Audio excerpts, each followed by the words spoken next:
Hey guys, welcome to government jobs Gyan YouTube channel. Guys, आज की इस वीडियो में हम बात करेंगे Uttar Pradesh public service commission के new recruitment notification online form apply process के बारे में। जी हाँ दोस्तों, यूपी में असिस्टेंट प्रोफेसर के खाली पदों को भरने के लिए भर्ती होने जा रही है। यहाँ पर assistant professor government degree college examination 2025 conduct होने जा रहा है। कैसे आप इस भर्ती एग्जाम में पार्टिसिपेट करने के लिए अपने फॉर्म अप्लाई कर सकते हो 1253 खाली पोस्ट के लिए, पूरी जानकारी हम आपको step by step one time registration से लेकर प्रिंट तक इस वीडियो में देंगे। बस आपको इस वीडियो को स्किप किए बिना शुरू से लेकर एंड तक देखना है।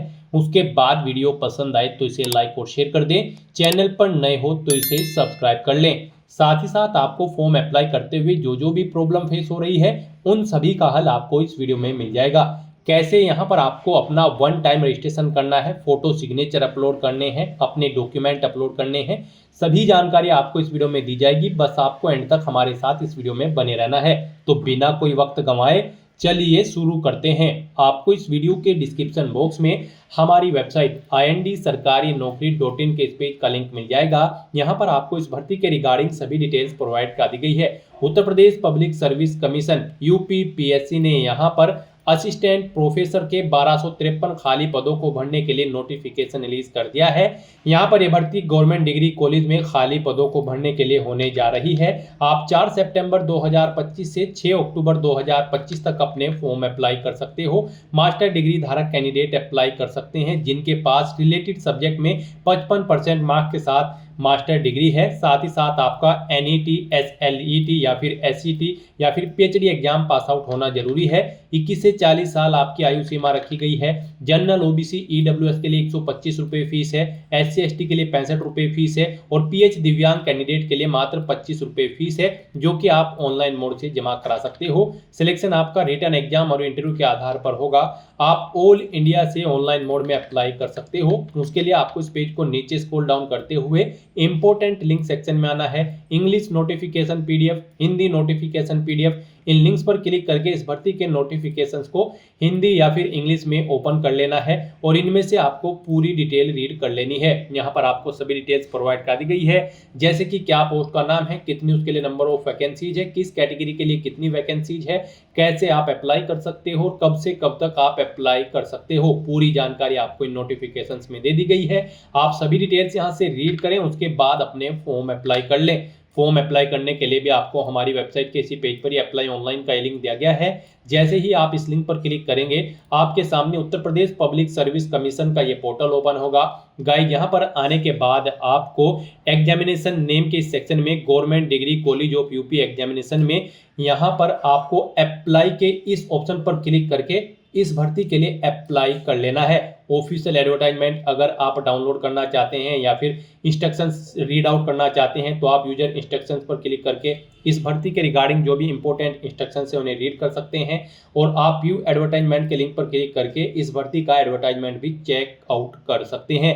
यहाँ पर आप चेकआउट कर सकते हो एडवर्टाइजमेंट नंबर, कब से फॉर्म स्टार्ट हुए, 4 सितंबर से, लास्ट डेट क्या है वो यहाँ पर आप चेकआउट कर सकते हो। 6 अक्टूबर 2025 इस भर्ती की लास्ट डेट है। तो यहाँ पर इस भर्ती पर अप्लाई करने के लिए आपको अप्लाई की स्टेप पर क्लिक करना है। उसके बाद आपके सामने यहाँ पर कुछ इस तरह से इंटरफेस शो होगा। फिर यहाँ पर आपको असिस्टेंट प्रोफेसर की पोस्ट की सभी वैकेंसीज की डिटेल शो कर दी गई है। यहाँ पर असिस्टेंट प्रोफेसर के किस सब्जेक्ट के लिए कितनी वैकेंसीज है, जैसे कि बॉटनी, केमिस्ट्री, कॉमर्स, ड्राइंग, यहाँ पर आप चेकआउट कर सकते हो किस सब्जेक्ट के लिए कितनी नंबर ऑफ वैकेंसीज है। उसके सामने यहाँ पर आपको वैकेंसीज की डिटेल दे दी गई है। यहाँ पर आपकी आयु सीमा कितनी होनी चाहिए, किस सब्जेक्ट की टीचिंग के लिए, असिस्टेंट प्रोफेसर की पोस्ट के लिए वो यहाँ पर आप चेकआउट कर सकते हो। पे स्केल आप चेकआउट कर सकते हो और चेक क्वालिफिकेशन के ऑप्शन पर क्लिक करके आप जिस भी सब्जेक्ट की टीचिंग के लिए यहाँ पर अप्लाई करना चाहते हैं असिस्टेंट प्रोफेसर की, तो आप चेक क्वालिफिकेशन के ऑप्शन पर क्लिक करें और जिस सब्जेक्ट की टीचिंग के लिए आप अप्लाई करना चाहते हैं उसकी क्वालिफिकेशन यहाँ पर चेकआउट कर लें। और उसके बाद फिर गाइस यहाँ पर आपको आप जिस भी सब्जेक्ट के असिस्टेंट प्रोफेसर के लिए अप्लाई करना चाहते हैं उसके सामने आपको ऑथेंटिकेट विद OTR के ऑप्शन पर क्लिक करना है। आप अपनी चॉइस के अकॉर्डिंग आपके पास जिस सब्जेक्ट में मास्टर डिग्री है उसके सामने ऑथेंटिकेट विद OTR की स्टेप पर क्लिक करें। फिर आपके सामने कुछ इस तरह से इंटरफेस शो होगा। अब आपको दोबारा से यहाँ पर ऑथेंटिकेट विद OTR सर्वर की स्टेप पर क्लिक करना है। फिर आपके सामने ये पॉपअप शो होगा। यहाँ पर आपसे पूछा गया है कि क्या आपने उत्तर प्रदेश पब्लिक सर्विस कमीशन के पोर्टल पर अपना वन टाइम रजिस्ट्रेशन कंप्लीट कर रखा है। अगर आपने पहले से कर रखा है तो आप यस के ऑप्शन पर क्लिक करें, फिर गो के ऑप्शन पर क्लिक करें। यहाँ पर आप अपना OTR नंबर एंटर करें और उसके बाद आप प्रोसीड के ऑप्शन पर क्लिक करते हुए अपना फॉर्म अप्लाई कर लें। और अगर आप यहाँ पर उत्तर प्रदेश पब्लिक सर्विस कमीशन की किसी भी भर्ती के लिए फर्स्ट टाइम अप्लाई करने जा रहे हो तो सबसे पहले यहाँ पर आपको अपना वन टाइम रजिस्ट्रेशन करना होगा। उसके लिए यहाँ पर आपको नो ऑप्शन सेलेक्ट करना है और फिर गाइज आपको यहाँ पर click here to get your OTR number की स्टेप पर क्लिक कर देना है। उसके बाद आपके सामने यहाँ पर वन टाइम रजिस्ट्रेशन का इंटरफेस ओपन हो जाएगा। यहाँ पर आकर आपको अपनी ईमेल आईडी एंटर करनी है, अपना मोबाइल नंबर आपको एंटर करना है और उसके बाद आपको वेरीफाई ईमेल एंड मोबाइल के इस ऑप्शन पर क्लिक करना है। फिर आपके सामने यहाँ पर कुछ इस तरह से पॉपअप शो होगा। अब यहाँ पर आपको गेट OTP ऑन ईमेल और गेट OTP ऑन मोबाइल इन ऑप्शन पर क्लिक कर देना है। उसके बाद आपकी रजिस्टर्ड ईमेल आईडी और मोबाइल नंबर पर OTP जाएंगे, उन्हें आपको वेरीफाई कर लेना है। आपको अपने OTP यहाँ पर एंटर करने हैं और फिर आपको वेरीफाई ईमेल आईडी और वेरीफाई मोबाइल नंबर के ऑप्शन पर क्लिक कर देना है। इस तरह से यहाँ पर आपकी ईमेल आईडी और मोबाइल नंबर वेरीफाई हो जाएंगे। उसके बाद यहाँ पर आपको क्लिक हियर टू प्रोसीड के इस ऑप्शन पर क्लिक करना है। फिर आपके सामने मैसेज शो हो जाएगा, आपका मोबाइल नंबर यहाँ पर सक्सेसफुली वेरीफाई हो चुका है और ईमेल आईडी। आपका मोबाइल नंबर और ईमेल आईडी वेरीफाई होने के बाद आपको आपके OTR के पेज पर यहाँ पर रिडायरेक्ट किया जाएगा। अब यहाँ पर आपको अपना फोटो और सिग्नेचर अपलोड करने हैं। फोटो की विड्थ आपकी 5 सेंटीमीटर होनी चाहिए, हाइट 6 सेंटीमीटर और सिग्नेचर की यहाँ पर जो विड्थ होगी वो 6 सेंटीमीटर होनी चाहिए और हाइट 3 सेंटीमीटर होनी चाहिए। तो यहाँ पर आपको सिलेक्ट कलर फोटो इस ऑप्शन पर क्लिक करना है, अपना फोटो सेलेक्ट करना है और उसे यहाँ पर अपलोड कर देना है। ऐसे ही यहाँ पर आपको अपने सिग्नेचर के लिए सिलेक्ट लेटेस्ट सिग्नेचर आपको इस ऑप्शन पर क्लिक करना है और अपने सिग्नेचर को यहाँ पर आपको अपलोड कर देना है। सिग्नेचर यहाँ पर आपके ब्लैक बोल्ड पेन से होने चाहिए। अपना फोटो और सिग्नेचर अपलोड करने के बाद फिर यहाँ पर आपको अपने आधार के 6 डिजिट लास्ट के 6 डिजिट यहाँ पर एंटर करने हैं। उसके बाद आपको अपना फर्स्ट नेम यहाँ पर एंटर करना है, मिडिल नेम है तो वो एंटर कर दे, लास्ट नेम है तो वो एंटर कर दे, नहीं है तो आप इन कॉलम्स को खाली भी छोड़ सकते हैं, यहाँ पर मैंडेटरी नहीं है। उसके बाद गाइड यहाँ पर आपको अपना जेंडर सिलेक्ट कर लेना है, फिर आपको अपनी डेट ऑफ बर्थ सिलेक्ट करनी है, फिर यहाँ पर आपको स्टेट ऑफ डोमिसाइल यानी कि आपको अपना स्टेट सिलेक्ट करना है, जिस स्टेट से आप बिलोंग करते हैं। उसके बाद यहाँ पर आपको अपना होम डिस्ट्रिक्ट सिलेक्ट कर लेना है, फिर यहाँ पर आपको अपनी कैटेगरी सिलेक्ट करनी है, जिस कैटेगरी से आप बिलोंग करते हैं। उसके बाद यहाँ पर आपको अपने फादर का फर्स्ट नेम आपको एंटर करना है, उसके बाद उनका मिडिल नेम आपको एंटर करना है अगर मिडिल नेम है, फिर आपको उनका लास्ट नेम यहाँ पर एंटर करना है अगर लास्ट नेम है, नहीं है तो आप इन कॉलम्स को खाली छोड़ सकते हैं, ये मैंडेटरी नहीं है। उसके बाद यहाँ पर आपको अपनी मदर का नाम एंटर करना है, ऐसे ही उनका मिडिल नेम और लास्ट नेम एंटर करना है, नहीं है तो आप इन कॉलम्स को खाली छोड़ दें मिडिल नेम और लास्ट नेम के। उसके बाद यहाँ पर आपको अपनी हाई स्कूल क्वालिफिकेशन की डिटेल देनी है, यहाँ पर आपको बोर्ड का नाम सिलेक्ट करना है, जिस बोर्ड से आपने अपनी 10वीं क्लास पास आउट की है, फिर आपको पासिंग ईयर सिलेक्ट करना है, अपना 10वीं का आपको रोल नंबर यहाँ पर एंटर करना है, फिर आपको ये कैप्चा कोड इस बॉक्स में एंटर करना है और उसके बाद गाइड यहाँ पर आपको रजिस्टर की इस टैब पर क्लिक कर देना है। इस तरह से यहाँ पर आपकी OTR प्रोसेस की ये सभी डिटेल सक्सेसफुली सबमिट हो चुकी है। अब आपको गाइड यहाँ पर क्लिक हियर टू लॉगिन के इस ऑप्शन पर क्लिक करना है। नेक्स्ट आपके सामने यहाँ पर लॉगिन का इंटरफेस ओपन होगा। अब गाइस यहाँ पर आपको लॉगिन करना है, उसके लिए यहाँ पर आपको 2 ऑप्शन दिए गए हैं, आप बाय मोबाइल नंबर या फिर बाय ईमेल आईडी अपनी चॉइस के अकॉर्डिंग किसी भी ऑप्शन का यूज करते हुए लॉगिन कर सकते हो। अगर आप यहाँ पर by email ID option select करते हो तो फिर यहाँ पर आपको सबसे पहले अपनी ईमेल आईडी एंटर करनी है, उसके बाद यहाँ पर आपको गेट OTP के इस ऑप्शन पर क्लिक करना है, फिर यहाँ पर आपकी ईमेल आईडी पर एक OTP आएगा, वो OTP आपको यहाँ पर एंटर करना है, ये वेरिफिकेशन कोड आपको इस बॉक्स में एंटर करना है और फिर गाइस यहाँ पर आपको लॉगिन की इस टैब पर क्लिक करके लॉगिन कर लेना है। और गाइस अगर आप मोबाइल नंबर के थ्रू लॉगिन करना चाहते हैं तो फिर मोबाइल नंबर ऑप्शन पर क्लिक करें और फिर यहाँ पर आपको अपनी लॉगिन आईडी यानी कि मोबाइल नंबर एंटर करना है, उसके बाद यहाँ पर आपको गेट OTP के इस ऑप्शन पर क्लिक करना है, फिर यहाँ पर आपको एक OTP आएगा आपके मोबाइल नंबर पर, वो OTP आपको यहाँ पर एंटर करना है। ये वेरिफिकेशन कोड आपको इस बॉक्स में एंटर करना है और फिर आपको लॉगिन की टैब पर क्लिक करते हुए लॉगिन कर लेना है। नेक्स्ट आपके सामने कुछ इस तरह से इंटरफेस ओपन होगा। अब यहाँ पर आपको अपना पासवर्ड क्रिएट करना है। यहाँ पर आप अपना पासवर्ड क्रिएट करें। इसके लिए आपको गाइडलाइन दी गई है, आपका पासवर्ड 8 से 15 कैरेक्टर के बीच में होना चाहिए और यहाँ पर ये अल्फा न्यूमेरिक फॉर्मेट में होना चाहिए। मींस आपके पासवर्ड में कम से कम एक अपर केस कैरेक्टर, एक लोअर केस कैरेक्टर, एक इंटीजर नंबर, एक स्पेशल कैरेक्टर जैसे कि @ या फिर डॉलर होना चाहिए। इस फॉर्मेट में आपको अपना पासवर्ड रेडी करना है। तो इस तरह से आपको अपना पासवर्ड इस फॉर्मेट में यहाँ पर एंटर करना है। वही पासवर्ड आपको यहाँ पर रिटाइप न्यू पासवर्ड के इस कॉलम में एंटर करना है, सेम पासवर्ड, और अपने पासवर्ड को कंफर्म कर लेना है। फिर आपको ये वेरिफिकेशन कोड इस कॉलम में एंटर करना है और उसके बाद गाइस यहाँ पर आपको सबमिट के इस ऑप्शन पर क्लिक कर देना है। इस तरह से यहाँ पर आपका पासवर्ड सक्सेसफुली क्रिएट हो चुका है। अब आपको यहाँ पर click here to login first time इस लिंक पर क्लिक कर देना है। उसके बाद आपको यहाँ पर लॉगिन के इंटरफेस पर रिडायरेक्ट कर दिया जाएगा। अब यहाँ पर आपको दोबारा से मोबाइल नंबर या फिर ईमेल आईडी ऑप्शन के थ्रू यहाँ पर लॉगिन कर लेना है। यहाँ पर मोबाइल नंबर के थ्रू अगर आप लॉगिन करने जा रहे हो तो आपको अपना मोबाइल नंबर एंटर करना है, गेट OTP के ऑप्शन पर क्लिक करना है, फिर आपके मोबाइल नंबर पर OTP आएगा, वो OTP आपको यहाँ पर एंटर करना है और ये वेरिफिकेशन कोड आपको इस बॉक्स में एंटर करते हुए लॉगिन की टैब पर क्लिक करना है और अपने डैशबोर्ड में लॉगिन कर लेना है। और गाइस अगर आप यहाँ पर ईमेल आईडी के थ्रू लॉगिन करते हो तो फिर यहाँ पर आपको अपनी ईमेल आईडी एंटर करनी है। उसके बाद यहाँ पर आपको गेट OTP ऑप्शन पर क्लिक करना है। एक OTP आपके रजिस्टर्ड ईमेल आईडी पर आएगा, वो OTP आपको यहाँ पर एंटर करना है। ये वेरिफिकेशन कोड इस बॉक्स में एंटर करना है और फिर आपको लॉगिन की स्टेप पर क्लिक करते हुए लॉगिन कर लेना है। गाइस यहाँ पर लॉगिन करते हुए आपके सामने इस बार एक और नया ऑप्शन आया होगा, OTR नंबर, लेकिन इसके थ्रू यहाँ पर अभी आप लॉगिन नहीं कर सकते हो। आपको OTR नंबर अभी जनरेट नहीं हुआ है। अपना OTR सक्सेसफुली कंप्लीट करने के बाद जब आपको एक OTR नंबर मिल जाएगा उसका यूज करते हुए फिर आप इस नंबर का यूज करते हुए लॉगिन कर सकते हो। तो फिलहाल तो यहाँ पर आपको मोबाइल नंबर या फिर ईमेल आईडी के थ्रू लॉगिन कर लेना है। लॉगिन करने के बाद आपके सामने कुछ इस तरह से इंटरफेस ओपन होगा। अब यहाँ पर आपको अपनी पर्सनल डिटेल देनी है। सबसे पहले यहाँ पर आपको अपनी नेशनलिटी सिलेक्ट कर लेनी है। उसके बाद आपको अपना मैरिटल स्टेटस देना है, आप सिंगल हो, मैरिड हो या फिर विडो हो या फिर डाइवोर्स हो। उसके बाद आपसे पूछा गया है कि क्या आप फ्रीडम फाइटर हैं, अगर हैं तो यस करें, नहीं है तो नो ऑप्शन सिलेक्ट करें। फिर यहाँ पर आपसे पूछा गया है कि क्या आप ex army emergency commission officer हैं या फिर शॉर्ट सर्विस कमीशन ऑफिसर है या कमीशन ऑफिसर्स हैं, आप इनमें से ऑप्शन सेलेक्ट करें।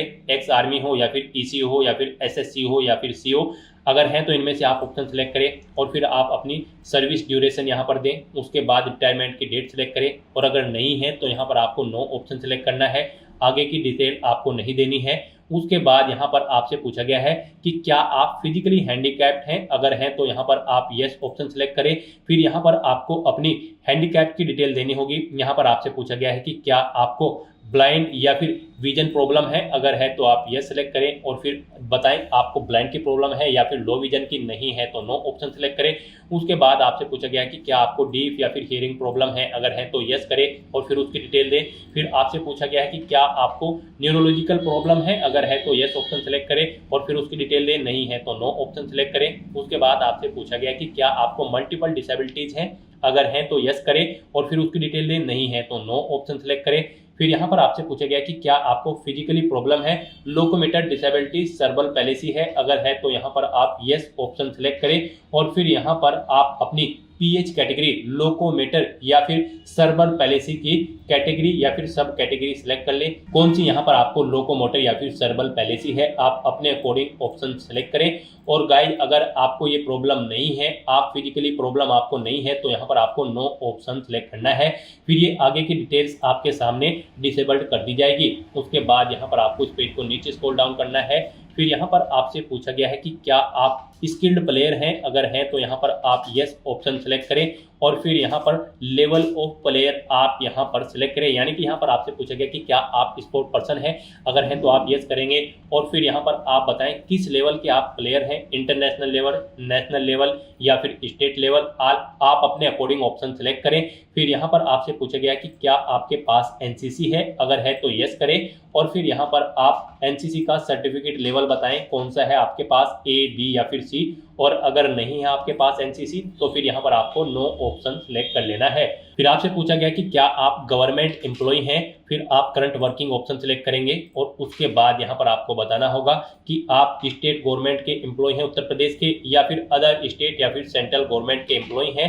यहाँ पर आप अपने अकॉर्डिंग ऑप्शन सिलेक्ट करेंगे। और अगर आप गवर्नमेंट सर्विस नहीं करते हैं, गवर्नमेंट एम्प्लॉय नहीं है, तो यहाँ पर आपको नो ऑप्शन सिलेक्ट करना होगा। ये डिटेल आपको डिसेबल कर दी जाएगी, नहीं प्रोवाइड करानी है। फिर यहाँ पर आपसे पूछा गया है कि क्या आपको कभी उत्तर प्रदेश पब्लिक सर्विस कमीशन ने किसी परीक्षा में बैठने से रोका है। अगर रोका है तो आप यस ऑप्शन सिलेक्ट करें। और फिर यहाँ पर आपको बताना है कब तक आपको परीक्षा में बैठने के लिए रोका गया है। आपको ईयर सिलेक्ट करना है, मंथ और डे सिलेक्ट कर लेना है। और अगर नहीं रोका है तो यहाँ पर आपको नो ऑप्शन सिलेक्ट करना है। ये डिटेल आपको डिसेबल कर दी जाएगी, ये आपको प्रोवाइड नहीं करानी है। और इस तरह से अपनी ये सभी डिटेल्स फिल करने के बाद अब गाइज आपको सेव एंड नेक्स्ट के इस ऑप्शन पर क्लिक कर देना है। नेक्स्ट यहाँ पर आपको अपनी कम्युनिकेशन डिटेल प्रोवाइड करनी है। यहाँ पर आप अगर अपना अल्टरनेट मोबाइल नंबर एंटर करना चाहते हैं तो वो एंटर कर सकते हैं, नहीं करना चाहते हैं तो इस कॉलम को खाली छोड़ दें। अल्टरनेट ईमेल आईडी एंटर करना चाहते हैं तो वो आप यहाँ पर सेकंड अपनी ईमेल आईडी एंटर कर दें, नहीं करना चाहते हैं तो आप इस सेक्शन को खाली छोड़ दें। उसके बाद यहाँ पर आपको अपनी परमानेंट एड्रेस की डिटेल प्रोवाइड करनी है। यहाँ पर आप अपना एड्रेस एंटर करें, उसके बाद आप अपना स्टेट सिलेक्ट करें, फिर यहाँ पर आप डिस्ट्रिक्ट सेलेक्ट करें, अपना तहसील सेलेक्ट करें। उसके बाद बताएं आप रूरल एरिया से बिलोंग करते हैं या फिर अर्बन, आप अपने अकॉर्डिंग ऑप्शन सेलेक्ट करें। अगर आप अर्बन क्षेत्र से बिलोंग करते हैं तो फिर यहाँ पर आपको अपनी नगर पंचायत या फिर पालिका का नाम एंटर करना है। उसके बाद आपको अपना वार्ड नेम यहाँ पर देना है, फिर मोहल्ले का नाम आपको यहाँ पर देना है। और अगर आप रूरल क्षेत्र से आते हैं तो फिर यहाँ पर आपको अपने ब्लॉक का नाम सिलेक्ट करना है। उसके बाद आपको अपने न्याय या फिर ग्राम पंचायत का नाम यहाँ पर एंटर करना है, अपने विलेज का नाम यहाँ पर आपको सिलेक्ट कर लेना है। और उसके बाद गाइस यहाँ पर आपको अपना पुलिस स्टेशन यहाँ पर सिलेक्ट कर लेना है, फिर आपको अपना हाउस नंबर एंटर करना है, स्ट्रीट नंबर यहाँ पर आपको एंटर करना है या फिर पोस्ट ऑफिस। उसके बाद यहाँ पर आपको अपना पिन कोड एंटर कर देना है। फिर यहाँ पर आपको अपना कोरोस्पोंडेंस एड्रेस एंटर करना है। और अगर आपका कोरोस्पोंडेंस एड्रेस आपके परमानेंट एड्रेस के अकॉर्डिंग सेम है तो बस आप इस चेकबॉक्स को ओके कर दें, सेम एज परमानेंट एड्रेस। यहाँ पर ऑटोमेटिकली आपका कोरोस्पोंडेंस एड्रेस आपके परमानेंट एड्रेस के अकॉर्डिंग फिल हो जाएगा। और उसके बाद गाइस यहाँ पर आपको सबमिट डिटेल्स के इस ऑप्शन पर क्लिक कर देना है। नेक्स्ट आपके सामने कुछ इस तरह से इंटरफेस ओपन होगा। अब गाइस यहाँ पर आपको फोटो एंड सिग्नेचर की स्टेप पर क्लिक कर देना है। उसके बाद यहाँ पर आपके सामने कुछ इस तरह से इंटरफेस ओपन होगा। यहाँ पर आपने जो स्टार्टिंग में अपना फोटो और सिग्नेचर अपलोड किए थे वो यहाँ पर आपको शो कर दिए गए हैं। यहाँ पर आपको आपके फोटो और सिग्नेचर के लिए गाइडलाइन दी गई है। यहाँ पर आपके सिग्नेचर कुछ इस फॉर्मेट में होने चाहिए, यानी कि आपके सिग्नेचर में आपको पहले इंग्लिश में सिग्नेचर करने हैं, उसके बाद आपको हिंदी में अपना कंप्लीट नाम यहाँ पर मेंशन करना है और फिर उन्हें यहाँ पर आपको अपलोड कर देना है। इनके लिए यहाँ पर आपको गाइडलाइन भी दी गई है। गाइड यहाँ पर आपका जो फोटो होगा वो 5 KB से 50 KB के बीच में होना चाहिए और जो सिग्नेचर होंगे आपके वो भी 5 से 30 KB के बीच में होने चाहिए, JPG या फिर JPEG फॉर्मेट में होने चाहिए। यहाँ पर अगर इस गाइडलाइन के अकॉर्डिंग आपका फोटो और सिग्नेचर नहीं है तो यहाँ पर आप इन्हें चेंज कर सकते हो। आप यहाँ पर सिलेक्ट लेटेस्ट सिग्नेचर या फिर सिलेक्ट लेटेस्ट कलर फोटो इन ऑप्शन पर क्लिक करें। आपके सामने यहाँ पर फाइल सिलेक्ट करने का ऑप्शन आ जाएगा और फिर यहाँ पर आप अपना फोटो और सिग्नेचर चेंज कर सकते हो अगर ये दी गई गाइडलाइन के अकॉर्डिंग नहीं है। और गाइस यहाँ पर अगर आपका फोटो और सिग्नेचर बिल्कुल करेक्ट फॉर्म में है तो बस यहाँ पर अब आपको लास्ट के ऑप्शन पर लॉक एंड फाइनल सबमिट, आपको इस ऑप्शन पर क्लिक कर देना है। उसके बाद आपको आपके OTR फॉर्म का पूरा प्रीव्यू यहाँ पर शो कर दिया गया है। आपको सभी डिटेल्स केयरफुली चेकआउट करनी है और यहाँ पर आप click here to print your OTR detail, इस ऑप्शन पर क्लिक करके आप अपने OTR की सभी डिटेल्स का एक प्रिंट आउट ले सकते हो फ्यूचर यूज के लिए। तो यहाँ पर आपको अपनी सभी डिटेल्स केयरफुली चेकआउट कर लेनी है। पेज को नीचे स्क्रॉल डाउन करना है, डिक्लेरेशन सेक्शन में आना है, इन चेक बॉक्सेस को ओके करना है और उसके बाद गाइस यहाँ पर आपको लॉक एंड फाइनल सबमिट के इस ऑप्शन पर क्लिक कर देना है। याद रहे अगर आप इस ऑप्शन पर क्लिक कर देते हैं तो इसके बाद आप अपनी प्रोफाइल में कोई भी एडिट नहीं कर पाएंगे। तो आपको केयरफुली अपनी सभी डिटेल्स चेकआउट कर लेनी है और उसके बाद ही आपको लॉक एंड फाइनल सबमिट के ऑप्शन पर क्लिक करना है। इस तरह से अपनी सभी डिटेल्स यहाँ पर सबमिट करने के बाद आपको इस पेज को ऊपर स्क्रॉल करते हुए टॉप पर यहाँ पर आपको ये बॉक्स मिल जाएगा, गेट OTR नंबर इमीडिएटली। आपको इस ऑप्शन पर क्लिक कर देना है। गेट OTR नंबर पर क्लिक करते ही आपके सामने ये पॉपअप यहाँ पर शो होगा। अब यहाँ पर आप चेकआउट कर सकते हो। आपने जो जो भी एक्शंस पीछे किए हैं, जैसे अपनी ईमेल आईडी, मोबाइल नंबर या फिर पर्सनल डिटेल या फोटो या फिर सिग्नेचर, यहाँ पर इनके सामने आपको ग्रीन कलर में यस के ऑप्शन मिल जाएंगे। यानी कि आपने सभी स्टेप्स यहाँ पर केयरफुली कंप्लीट कर लिए हैं और यहाँ पर बस अब आपको guys click to generate OTR number इस ऑप्शन पर क्लिक कर देना है। उसके बाद आपको यहाँ पर आपका ओटीआर नंबर प्रोवाइड करा दिया गया है। ये ओटीआर नंबर आपके रजिस्टर्ड मोबाइल नंबर और ईमेल आईडी पर भी सबमिट कर दिया गया है। आपको इसे केयरफुली नोट डाउन करके रख लेना है फ्यूचर यूज के लिए। इसी के थ्रू ही आप आगे उत्तर प्रदेश पब्लिक सर्विस कमीशन की जितनी भी भर्तियां होंगी उनके लिए अप्लाई कर पाओगे। बिना इसके आप यूपीपीएससी यानी कि उत्तर प्रदेश पब्लिक सर्विस कमीशन की किसी भी भर्ती के लिए अप्लाई करने के लिए एलिजिबल नहीं होंगे। तो यहाँ पर अब आपको क्लोज के इस बटन पर क्लिक कर देना है। गाइस, यहाँ पर आपका उत्तर Pradesh public service commission UPPSC का one time registration successfully complete हो चुका है। फिर आपको lock and final submit option पर क्लिक कर देना है। उसके बाद आपको आपके डैशबोर्ड में डायरेक्ट कर दिया जाएगा। अब यहाँ पर आने के बाद गाइस आपको या फिर वहां से भी आप चेक ओटीआर स्टेटस के ऑप्शन पर क्लिक कर सकते हैं। तो यहाँ पर अब आपको चेक ओटीआर स्टेटस के इस ऑप्शन पर क्लिक करना है और यहाँ पर आप चेकआउट कर सकते हो। आपको एक ओटीआर नंबर सक्सेसफुली यहाँ पर जनरेट कर दिया गया है। आपको इसे केयरफुली नोट डाउन करके रख लेना है फ्यूचर यूज के लिए। ओटीआर स्टेटस में भी आप चेकआउट कर सकते हैं। यहाँ पर आपको जनरेटेड ऑप्शन शो कर दिया गया है। तो यहाँ पर आपका उत्तर प्रदेश पब्लिक सर्विस कमीशन की ऑफिशियल वेबसाइट पर one time registration successfully complete हो चुका है। स्टेप बाय स्टेप आप ऐसे अपना उत्तर प्रदेश पब्लिक सर्विस कमीशन की ऑफिशियल वेबसाइट पर वन टाइम रजिस्ट्रेशन कंप्लीट कर सकते हो। अपना वन टाइम रजिस्ट्रेशन कंप्लीट करने के बाद आपको दोबारा से हमारी वेबसाइट के इसी पेज पर ही आना है। इस पेज का लिंक आपको इस वीडियो के डिस्क्रिप्शन बॉक्स में मिल जाएगा। अब आपको दोबारा से यहाँ पर अप्लाई ऑनलाइन के इस लिंक पर क्लिक करना है। उसके बाद गाइस आपके सामने यही इंटरफेस ओपन होगा। अब गाइस यहाँ पर आपको examination government degree college of UP के इस सेक्शन में अप्लाई की इस टैब पर क्लिक करना है असिस्टेंट प्रोफेसर की इन खाली पदों को भरने के लिए। तो आप अप्लाई की टैब पर क्लिक करें। उसके बाद यहाँ पर आपको असिस्टेंट प्रोफेसर के सब्जेक्ट वाइज वैकेंसीज की डिटेल शो कर दी जाएगी। आप यहाँ पर असिस्टेंट प्रोफेसर की जिस सब्जेक्ट की पोस्ट के लिए अप्लाई करना चाहते हैं उसके सामने अब आप यहाँ पर ऑथेंटिकेट विद ओटीआर की टैब पर क्लिक करें। फिर आपके सामने कुछ इस तरह से इंटरफेस शो होगा। अब गाइस यहाँ पर आपको ऑथेंटिकेट विद ओटीआर सर्वर के ऑप्शन पर क्लिक करना है। उसके बाद आपके सामने ये पॉपअप शो होगा। अब यहाँ पर आपसे पूछा गया कि क्या आपने अपना ओटीआर रजिस्ट्रेशन कंप्लीट कर लिया है। तो यहाँ पर अब आपको येस ऑप्शन क्लिक करना है। फिर आपको गो के ऑप्शन पर क्लिक करना है। उसके बाद गाइस यहाँ पर आपको अपना ओटीआर नंबर एंटर करना है। वो ओटीआर नंबर जो आपको वन टाइम रजिस्ट्रेशन कंप्लीट करने के बाद जनरेट हुआ है, आप यहाँ पर अपना ओटीआर नंबर एंटर करें और उसके बाद फिर आप प्रोसीड के इस ऑप्शन पर क्लिक कर दें। फिर यहाँ पर आपकी पर्सनल डिटेल आपके ओटीआर से फैच कर ली गई है। आप इसे चेकआउट करें और उसके बाद यहाँ पर आप क्लिक हियर टू ऑथेंटिकेट के इस टैब पर क्लिक कर दें। नेक्स्ट आपके सामने ऑथेंटिकेशन मोड ओपन होगा। आप पासवर्ड के थ्रू या फिर ओटीपी के थ्रू यहाँ पर अपना ऑथेंटिकेशन कर सकते हैं।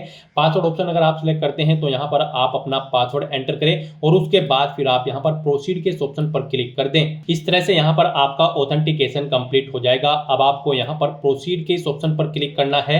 नेक्स्ट आपके सामने कुछ इस तरह से इंटरफेस होगा। यहाँ पर आपकी सभी डिटेल्स आपके ओटीआर से फैच कर ली गई है। आप सभी डिटेल्स चेकआउट करें, पेज को नीचे स्क्रॉल डाउन करें और यहाँ पर अब आप अपनी क्वालिफिकेशन की डिटेल दें। इस भर्ती में पार्टिसिपेट करने के लिए आपके पास मास्टर डिग्री होनी चाहिए रिलेटेड सब्जेक्ट के अंतर्गत 55% मार्क्स के साथ। तो यहाँ पर आपसे पूछा गया कि क्या आपके पास मास्टर डिग्री है 55% मार्क्स के साथ जिस सब्जेक्ट की असिस्टेंट प्रोफेसर की पोस्ट के लिए आप अप्लाई कर रहे हैं, जैसे कि हिंदी, इंग्लिश, कॉमर्स या फिर कोई और सब्जेक्ट। तो यहाँ पर आपको येस ऑप्शन सेलेक्ट करना है, अदरवाइज आप एलिजिबल नहीं होंगे। यहाँ पर आप येस या फिर नो ऑप्शन सेलेक्ट करें। अगर आपके पास ये क्वालिफिकेशन नहीं है तो फिर यहाँ पर आपके पास गाइड एनईटी एग्जाम क्वालिफाइड होना चाहिए या फिर एसएलईटी या फिर एसईटी या फिर पीएचडी एग्जाम आपका पास आउट होना जरूरी है। तो फिर यहाँ पर आपको येस ऑप्शन सेलेक्ट करना होगा। इन दोनों क्वालिफिकेशंस में से एक क्वालिफिकेशन आपके पास होनी रिक्वायर्ड है। यहाँ पर एक क्वालिफिकेशन आपके पास होनी रिक्वायर्ड है, उसे यहाँ पर आप येस करें। एक ही क्वालिफिकेशन आपके पास होनी चाहिए, एक ही में आपको येस करना होगा। फिर यहाँ पर आपसे कोई ये कैप्चा कोड इस बॉक्स में एंटर करना है और उसके बाद फिर आपको proceed for entering other details के ऑप्शन पर क्लिक कर देना है। फिर यहाँ पर आपको ये इंपॉर्टेंट इंस्ट्रक्शंस रीड करने हैं और उसके बाद kindly proceed further for candidate dashboard login की इस टैब पर क्लिक कर देना है। फिर यहाँ पर आपको आपके डैशबोर्ड में रिडायरेक्ट कर दिया जाएगा। गाइस यहाँ पर आपके एप्लीकेशन फॉर्म का पार्ट फर्स्ट कंप्लीट हो चुका है। अब यहाँ पर आपको अपने एप्लीकेशन फॉर्म का पार्ट सेकंड कंप्लीट करना है। उसके लिए यहाँ पर आपको एप्लीकेशन पार्ट सेकंड में यहाँ पर submit details fill part second की ये टैब ब्लिंक हो रही होगी, आपको इस पर क्लिक करना है। नेक्स्ट आपके सामने कुछ इस तरह से इंटरफेस होगा। यहाँ पर भी आपकी मोस्टली सभी डिटेल्स आपको ऑटोमेटिकली फिल मिलेगी जो कि आपके OTR से फेच कर ली गई है। बस अब आपको इस पेज को नीचे स्क्रॉल डाउन करते हुए यहाँ पर अपनी प्रीफरेंशियल क्वालिफिकेशन की डिटेल देनी है। यहाँ पर आपसे पूछा गया है कि क्या आपने टेरिटोरियल आर्मी में मिनिमम 2 साल की सर्विस की है, अगर की है तो आप यस करें, नहीं तो नो ऑप्शन सेलेक्ट करें। अगर आपके पास यहाँ पर इनमें से कोई ऑप्शन है तो फिर यहाँ पर आपको प्रेफरेंस दिया जाएगा इस भर्ती प्रोसेस के दौरान। फिर आपसे पूछा गया है कि क्या आपके पास NCC का B सर्टिफिकेट है, अगर है तो यस करें, नहीं है तो नो ऑप्शन सेलेक्ट करें। फिर आपने यहाँ पर किसी हाईली प्रोफिशिएंसी डिबेट्स या फिर सेमिनार या फिर गेम्स या फिर स्पोर्ट में पार्टिसिपेट किया है, अगर किया है तो आप यस करेंगे, नहीं तो नो ऑप्शन सेलेक्ट कर लेंगे। यहाँ पर आपके पास ये क्वालिफिकेशन अगर होगी तो आपको प्रेफरेंस दिया जाएगा, नहीं है तो कोई बात नहीं, आप यहाँ पर नो ऑप्शन सेलेक्ट करें। उसके बाद यहाँ पर आपको आपका परमानेंट एड्रेस और कोरोस्पोंडेंस एड्रेस ऑटोमेटिकली फिर मिलेगा जो कि आपके OTR से फेच कर लिया गया है। अब आप इस पेज को नीचे स्क्रॉल डाउन करें। फिर यहाँ पर आपको डिक्लेरेशन सेगमेंट में आना है। फिर आपसे पूछा गया है ऊपर जो आपने डिटेल प्रोवाइड कराई है आप उनको डिक्लेयर करते हुए टर्म एंड कंडीशंस एक्सेप्ट करते हैं, तो यहाँ पर आप यस ऑप्शन सेलेक्ट करें। उसके बाद आप ये कैप्चा कोड इस बॉक्स में एंटर करें। फिर गाइज आपको यहाँ पर प्रीव्यू फॉर्म के इस ऑप्शन पर क्लिक कर देना है। फिर यहाँ पर आपको आपके एप्लीकेशन फॉर्म का पूरा प्रीव्यू शो कर दिया गया है। आपको सभी डिटेल्स केयरफुली चेकआउट करनी है। कहीं पर कोई मिस्टेक है तो आप एडिट बटन पर क्लिक करके एडिट कर सकते हैं, और अगर सभी चीजें ओके हैं तो बस यहाँ पर अब आपको सबमिट एप्लीकेशन फॉर्म की स्टेप पर क्लिक कर देना है। इस तरह से यहाँ पर आपका एप्लीकेशन फॉर्म सक्सेसफुली सेव हो चुका है, लेकिन कंसीडर इसे आपके एप्लीकेशन फीस पेमेंट के बाद ही किया जाएगा। अब यहाँ पर आपको आपकी कैटेगरी के अकॉर्डिंग एप्लीकेशन फीस का अमाउंट शो कर दिया गया है। तो यहाँ पर आपको अपने फॉर्म को फाइनल टच देने के लिए अपना फीस पेमेंट करना है। उसके लिए यहाँ पर आपसे पूछा गया है कि क्या अब आप अपना फीस पेमेंट करना चाहते हैं, तो यहाँ पर आपको यस की स्टेप पर क्लिक करना है और अपना फीस पेमेंट कर देना है। उसके बाद ही यहाँ पर आपका फॉर्म कंसीडर किया जाएगा। यहाँ पर अभी आपका फॉर्म सबमिट हुआ है, लेकिन कंसीडर इसे आपके फीस पेमेंट के बाद ही किया जाएगा। तो अब अपना फीस पेमेंट करने के लिए आपको यहाँ पर यस की स्टेप पर क्लिक करना है। फिर यहाँ पर आपके सामने ऑप्शन शो होगा, आप किस तरह से अपना फीस पेमेंट करना चाहते हैं, नेट बैंकिंग या फिर डेबिट कार्ड क्रेडिट कार्ड के थ्रू या फिर UPI के थ्रू। आप अपने अकॉर्डिंग यहाँ पर ऑप्शन सेलेक्ट करें। यहाँ पर आपके लिए सबसे इजी और बेस्ट ऑप्शन UPI का रहेगा, तो आप UPI के इस ऑप्शन पर क्लिक करें। अब यहाँ पर आपको आपकी पेमेंट डिटेल शो कर दी गई है। यहाँ पर आपके पास पेमेंट करने के लिए 2 ऑप्शन है। आप यहाँ पर अपनी VPA UPI ID के थ्रू फीस पेमेंट कर सकते हो, या फिर आप QR कोड के थ्रू अपना फीस पेमेंट कर सकते हो।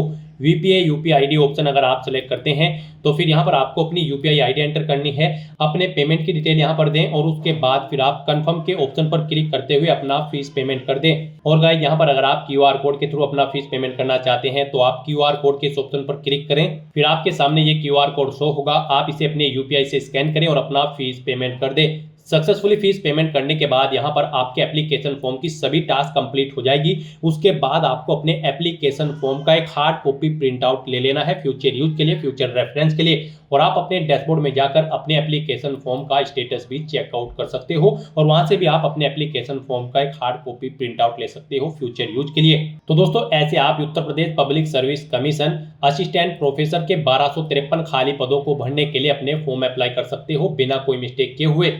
आज की इस वीडियो में बस इतना ही। आई होप ये वीडियो आपको पसंद आई होगी। अगर पसंद आई हो तो इसे लाइक और शेयर करें। चैनल पर नए हो तो इसे सब्सक्राइब कर लें। Thanks for watching.